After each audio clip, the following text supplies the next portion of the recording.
Once again, we're about to another review, another paid request, this time from Jonathan Lindsey. Thank you so much for that.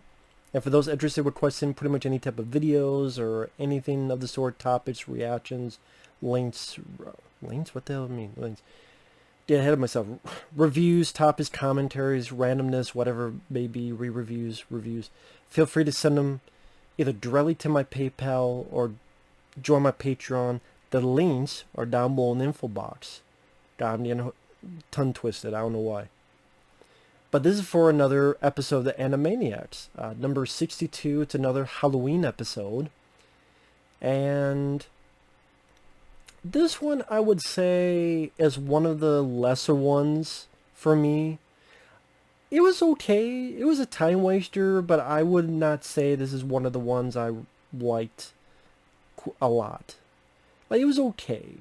I think what I've come to find out is the best episodes so far have been the ones where the three main characters, Yakko, Wacko, and Dot, because of their energy and how they misconstrue what people say and turn them and twist them around, and you get some rather creative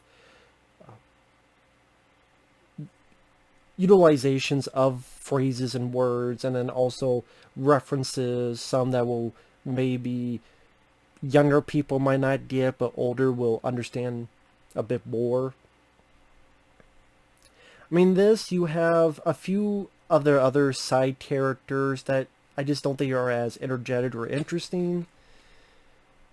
I don't mind this thing that they do, good idea, bad idea, that's like 30 seconds, well, probably 15 seconds long. Good idea, trick or treat on Halloween. Bad idea, trick or treat on St. Patrick's Day. And the guy gets punched. Like, those are quick enough that, you know, whether they work or not, they can get a chuckle. The other quick thing that I'm not really big on, I don't really get the point, is this kid will randomly come out and he'll say something like coming out of his house, and he's in his yard, he'll talk to the camera going, yeah, I had my friend, he thought he saw Dracula in the closet, but then he thought it was clothes hanging, but then it really was Dracula. Bye. And then he goes back to the house. I'm like, and he does it like 2 or so times. I'm like, what's the point of that? Obviously the point is to laugh. I'm like, was that even a joke? Okay, okay, kid, your buddy thought he saw Dracula. Then he thought it was clothes hanging. Then it really was Dracula. I'm like, where's the punchline? It's like, oh, you don't get it? It's like, I just don't think it's funny. But it's like, whatever. So, it's two main stories. One,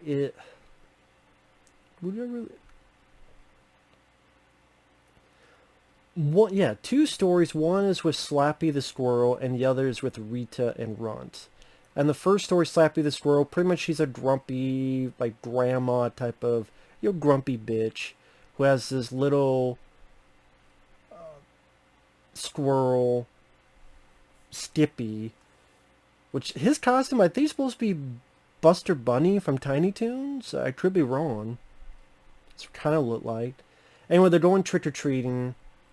And yeah, there's some lines that are kind of fun that a kid would not get. Like, this is more fun than Senior's Night on American Gladiators. Which takes me back, because, God, it's been a while since I thought of American Gladiators. Oh, I love candy corn. It's better than the corn on my feet. Anyway, there's these villains that don't like her. Like this squid who likes pumpkin bomb. The Green Goblin. I mean, it's not bad. It's a time waster. I mean, there's some fun stuff, like I said. There's a bit where, why you keep saying that cheesy dialogue? It's in the script. What did I tell you what we do with scripts? Okay? They're at the bottom of bird cages, and they bring Tweety from Looney Tunes out, and they put the script under. That I thought was rather clever. Plus, because it's Warner Brothers, they're able to use characters like Tweety for a sight gag. That's rather fun. And I think, I want to say Steven Spielberg had a hand in producing this, so I would guess, maybe I'm wrong, but it seemed like they were able to do a bit more than other cartoons in terms of references of what characters could be used, even just for a quick shot. But I don't know if every Warner Brothers cartoon could just use Looney Tunes like that. So, even if they're with the same company. But it's fun with this show that you could be surprised at who could pop up at any time. And so, like, each of these bad guys, they try to get rid of the Slappy the squirrel, but then she gets rid of them, or she turns it on to them, and they blow themselves up, or they get fried instead of her. Again, there's a couple pieces of dialogue, you go, what the hell did she say? Like, there's a bit where she goes, hey, this liquid, man, at this age, at my age, this be a good laxative. I'm like, laxative? Like, what? Laxative? I'm like, how many kids don't know what a laxative is? Drink this, shit right for a week. There's not a lot of cartoons, especially cartoons that feature Tweety and such, that you don't hear the word laxative. But again, like Slappy the squirrel, I wouldn't say it was really that interesting of a character. She's grumpy, but she can hold her own, granted, but there were some fun bits of the dialogue in the script, but I don't know, and the villains, there were some interesting designs, like one of the villains, again, being a squid who walks and talks. That was kind of interesting and unique. Makes sense. I mean, if squirrels could talk, why not squid? It's just not every day you see a squid try to light pumpkin bombs. But I mean, it was a time waster. I'd probably say... No, I'm wrong. There's 3 stories. I almost forgot the second story, because for me it was the weakest one. It was the one where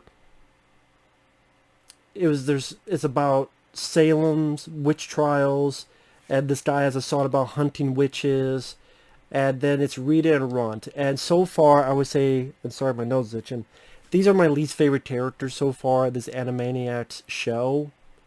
I like the Yakko, Wacko, and Dot. Piggy and the Brain I like. Slappy the squirrel, a little bit of an attitude, okay. But Rita and Runt, Rita, I don't care about her singing. Runt, he just sounds like Dustin Hoffman from Rain Man. I agree, Jonathan Lindsey said that too.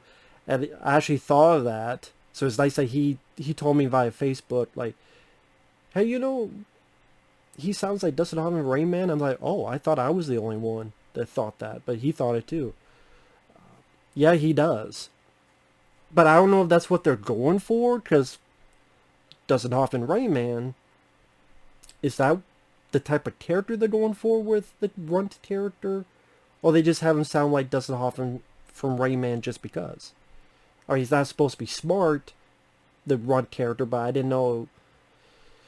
Pretty much Runt saves the cat from being dumped and drowned, and then there's another song about after they defeat the guy trying to tell people she's a witch, and then he gets run out of town. They're singing a song about, hey, Boston, here we come. Maybe they need cats to don't take bets. At least there's you and me. I just don't care about the song and dance thing. I just don't. If you do, cool. It'll be more your cup of tea. I just find it the least interesting. Along with the little kid coming out talking about fucking Dracula and hanging clothes. The last story wasn't too bad. You had Slappy Squirrel, you had the nurse, hello nurse, and you had the Dot of the main 3 as witches. They're like, we don't cook a steak. Hey, start with my agent. And they put an agent in there. We need a bat. And there's Batman. They put Batman in there. And the whole time these 3 female characters are stirring, Yakko is like right here talking down to them. And like a whole... You remember Looney Tunes when Porky Pig would do "That's all, folks," and there'd be a hole he would stick out of? It's kind of like that, but he's right there looking down at them. And they make this contraption, or this combination. And it's Jerry Lewis coming up singing. Again, people who watch this now, they may go, what the fuck? First, they may go, who the hell's Jerry Lewis? Second off, what's wrong with Jerry Lewis? Well, it's nothing wrong with Jerry Lewis. It's Jerry Lewis singing just annoying as hell. And they bottle up the cauldron and send it up and away. And that was like a quick one, Sally. But I would say that was still the best one of the stories. So again, it's not my favorite. The last Halloween one I saw with the Animaniacs, I thought was a bit funnier, a bit better. The one with Dan Castellaneta, the voice of Homer Simpson, voiced Dracula. That one I enjoyed more. This one, like I said, it has a couple fun pieces of dialogue in the first story and the third story. The second one, I almost forgot. Like a little extra here and there. The good idea, bad idea I didn't mind because it's very quick. The little kid, 2-3 times coming out, telling some nonsense. Whatever. So, that's just my little quick thoughts on it.